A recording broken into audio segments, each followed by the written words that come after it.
Hello, everybody. Welcome back to another edition of Quick Strikes on the Bay Bolts channel.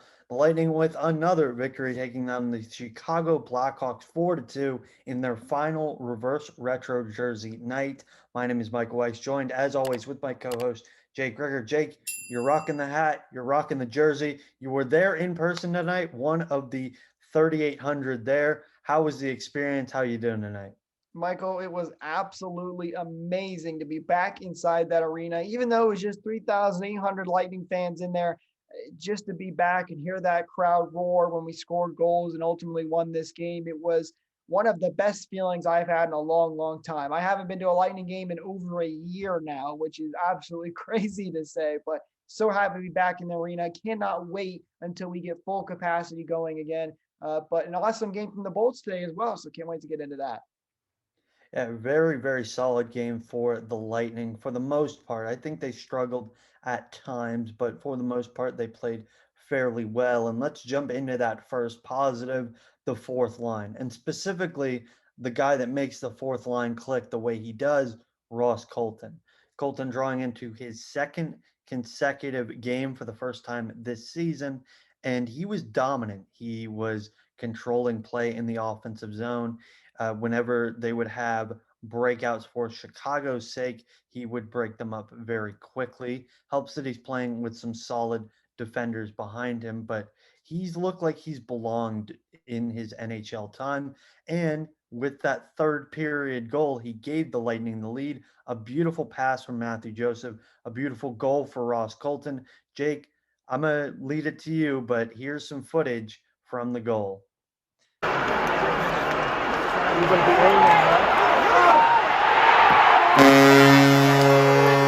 Man, what a goal that was. It was awesome. All the people getting excited in the arena for that. That was excellent. I actually didn't even know it went in for a second because I was sitting on the other end of the ice there, and the red light kind of took a minute to go off as he kind of crashed into the net there. But sure enough, that was a good goal for sure. Ross Colton has been amazing. I was excited for ABB to come up this year. I was really looking forward to him and getting his shot. But little did I know, Ross Colton was going to be the guy. He has been excellent. Scored in his first NHL game on just his second shift. And then he has been excellent tonight, as you mentioned, breaking up plays, had that goal again. He's been amazing. It really, Michael, I think the more interesting thing of this is what do you do with Ross Colton when a guy like Mitchell Stevens comes back? He's still a little ways away, as we heard, but he is back on the ice as well, and he's on track to get back. I don't know exact timeline, but he is on track to come back eventually. So when he does come back, though, what do you do with Ross Colton? We had talked about this a little bit before the show, Michael, but I don't think you can take him out. He has played that well. He has absolutely proven that he can stick around in this lineup. He definitely deserves to be here. I love what I'm seeing from this kid right now. Yeah, and one of the conversations that I had today with at TBL Glucks on Twitter, Ryan, one of the conversations I had with him was, Kucherov is going to come back eventually. So is Stevens. What does the lineup look like? Who can you even take out? Because so many people are playing well. And one of the things that I said was there has to be some sort of trade. I know that JBB was talking about how there's not going to be any trade. They don't have any flexibility. But when you have so many people playing well and you have 16 forwards on your roster that could potentially slot into 12 or 11 slots, that is really good depth, but that's also you're leaving so much production on the bench. Colton has been fantastic so far. I'm curious to see how this is going to uh, continue because, as I mentioned earlier, this is only his second consecutive game for the first time ever. So, if this is a consistent play thing, that's fantastic. But as we've seen before, he can come in cold off the bench if there's some sort of injury or they want to change up the lines, and he can perform admirably as well. So, for right now, I love that fourth line because it brings smart hockey sense from Pat Maroon and a little bit of grit. Matt Joseph with his just blazing speed and really good vision, which we saw on that goal, and Ross Colton, who kind of has a little bit of everything. The center has been just phenomenal for the Lightning. He's been the depth that I think so many Lightning fans were curious about when Cedric Paquette was traded at the beginning of the year. That fourth line's been great over these past couple of games, especially Pat Maroon as well. He's continued to shine down there. I love what he's been doing. So it'll be interesting to see what JBB does. Maybe we will see a trade if Ross Colton's able to keep this up. But Michael, it is a good problem to have. So there's a lot worse problems that teams are going to have to deal with, but definitely something to keep our eye on. And we'll obviously update you guys with new videos as we find new information out as trade deadline gets closer and closer. But uh, you know he'll definitely be a staple in the lineup come next year after things like the expansion draft and Lightning have to move some players around again due to the cap. But Michael, I want to get to one negative because I do want to end this video on a positive note because it was such an awesome game. I'm just so happy to be able to be back inside the arena. But one thing that struggled tonight and was not good was the penalty kill, which is very much not normal for the Lightning. We have one of the best penalty kills in the NHL, which is ultimately why I'm going to say at the end of this, I'm not really that worried about it, but tonight it was definitely not good. The Lightning took a lot of penalties. I thought the first one was a pretty weak call. I mean, I'm pretty sure we're playing hockey here and not soccer, so but call me crazy. But the penalty kill, they left two Chicago players on both those goals wide open in front of the net, left Vasi all alone to fend for himself. And those are really hard shots to stop. So the penalty kill definitely kind of had the night off tonight. Not great, but I fully expect them to get right back to where they were because they've just been so good for so long this season. Yeah, it was really weird to see them struggle, wasn't it? They've Totally. been really, really good. The first goal against on the power play or on the penalty kill for the Lightning on the power play for Chicago, you could say that's great passing, but at the same time, he's wide open underneath, All by himself. and you need to have some sort of presence right there. There was nobody even in the same arena as the guy for Chicago, I think and I on was closer to that Chicago player than some of the Lightning guys I were. think I think you were. Like it was really weird to see considering how consistently moving the Lightning's penalty kill usually is. And what's weird about that is the first power play against, so the first penalty kill, they were actually generating chances like they normally do. And then that play sort of happened. I think that ruined their momentum a little bit. And then the second power play goal against, like, I don't know what happened. Like nobody was near the guy who scored.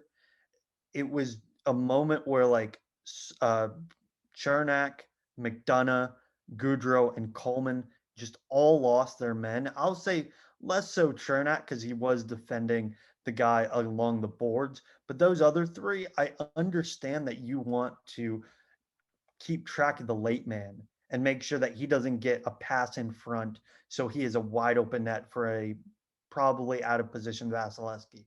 But the guy is right in front of the net and there's nobody near him and you can't expect your goaltender to make two saves on his belly, which is exactly what they were expecting him to do. He made one, not going to make two or more. So that was really emblematic of I think a larger issue for the Lightning, which has been odd man rushes. And we've seen recently that McElhaney has not been able to make up for those mistakes while Vasilevsky has. And tonight we saw even Vasilevsky will have his off night, but those problems will still remain. And I know it was a 5-on-4, but those are problems that do need to get taken care of. No, you're right. That's definitely a concern for the Lightning. Luckily, our offense played really well in the later parts of this game and was able to not be a big concern when it comes to winning or losing the game. And, I thought Vasi played a pretty solid game tonight as well. You can't blame him on those two goals. No, I don't think any goaltender in the NHL is going to make that stop. If you do make that stop, that's going on the top 10 saves of the entire season. But definitely something to watch. I think the Lightning will get right back to the way they were. This is what the first time this entire season really that there's been an issue with the penalty kill. I mean, it's been fantastic for so long. So you can't be too concerned. But I was really happy with this team's performance, especially coming into the second and the third. I thought I know a lot of people were frustrated with the first period. A lot of people didn't think they played that well. But this team does such a good job. I say this all the time, but it's just it's the truth that they find ways to make adjustments. They came back in that game and they started picking up some momentum. They had a great push at the end of the first period. They played really well in the third period as well, and they got their offensive opportunities and they got some goals. And I know The Yanni Gord goal as well. Both his first goals really were kind of soft goals, but put pucks on net and good things will happen. And it took them a little bit to do that, but they did it, and ultimately won this game by a score of 3-2. So happy with that performance. And I'll definitely we'll always take those soft goals, no matter how easy they are. Yeah, it's really strange, and this is sort of positive and negative rolled into one.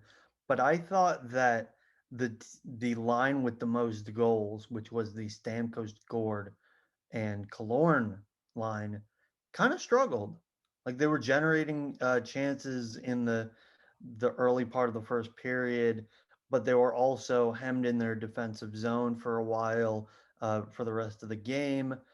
They had a really difficult time bringing the puck out of the zone.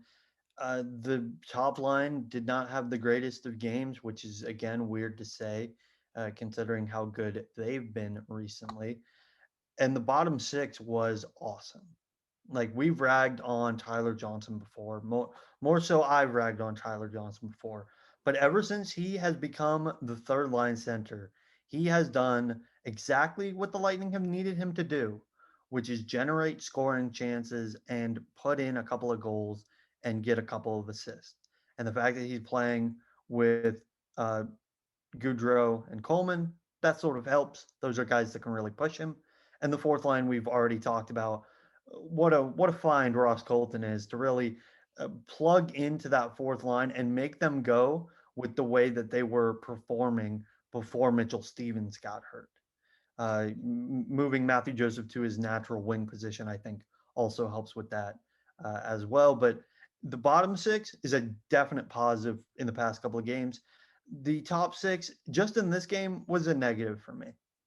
It's funny, Michael. I think this is the second time you've mentioned that you think that Stamkos, Killorn, Johnson line was not their best and kind of struggled a little bit. Yet both those times that line had a goal. This time had two goals. So maybe you should keep doing that, because obviously they're performing well when you think they're struggling. You're right. It wasn't a perfect game for them, but they are getting it done when it gets to pucks in the back of the net, which is always a good thing. I know you kind of mentioned that was positive rolled into a negative as well, but um, you know, overall, I thought this was a solid game for the Lightning.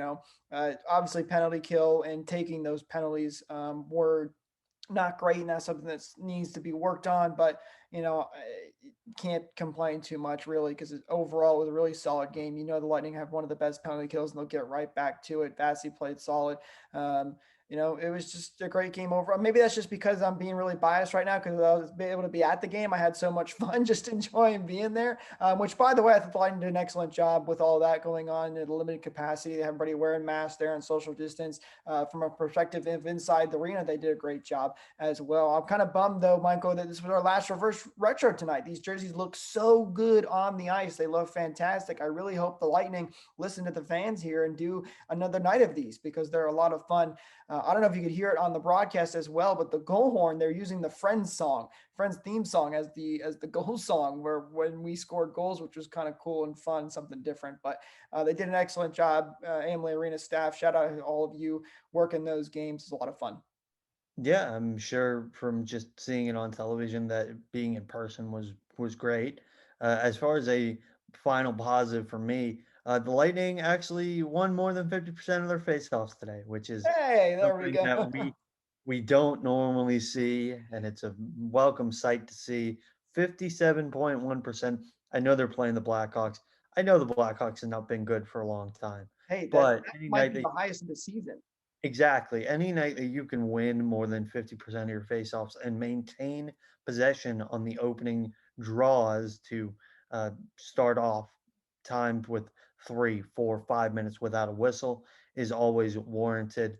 Jake, anything else positive or negative from this game? I think that just about wraps it up, Michael. I'm kind of bummed the game is over. Secretly was kind of wishing that was going to go to overtime, maybe even a shootout, just because I wanted to be in the arena longer. Although, don't get me wrong, I'm very happy we won in regulation. I don't need that stress right now. But Lightning are continuing to play well. We got a 2-game win streak finally going after, kind of going back and forth with wins, losses there. Got another back-to-back coming up here as well. So Mac Lay, probably going to get the start against Chicago, and then hopefully Vasi against Florida, I would imagine. Looking forward to that game as well because we haven't played Florida in a little while, and that's been the one team that we've actually still kind of struggled against. So that'll be a very interesting game coming up. A lot of fun things coming our way very soon. Yeah, and speaking of Florida, very thankful for Nashville taking down the Panthers tonight, which allows the Lightning to now give a little bit of leeway between them and the Panthers in the standings. One final note before we get to the outro: a big congratulations to Andre Vasilevsky, who had his third moment or third instance of 10 plus wins on a win streak in his career, which ties a career high. I know that sounds like a lot. That's not the Lightning record. Louis Domingue holds the Lightning record with 11 straight wins. But Andre Vasilevsky said after the game he doesn't think he's played particularly well, which is very telling of how dominant he's been this season and how the past couple of games, in his opinion, have shaken up really, and how he's probably going to bring it when the Lightning take on the Panthers, which will be a sight to see for sure. That just shows how much of a competitor he is because really from the outside looking in, I thought he's played great. I love Vasilevsky. You almost kind of worry about him sometimes that he gets too much down on himself sometimes, but that's just his competitor in him. He wants to perform at the highest level, and he often does. If For those who haven't seen, the NHL is releasing who would win the awards on the midseason based off the votes, and Vasilevsky was at the top right now for another Vezina trophy. So he's going to be probably nominated for that and maybe even win another one. So yeah, I think you're right, Michael. I think we might see some of Vasilevsky's best hockey coming up here, and that's just crazy to say because he's already been playing so well.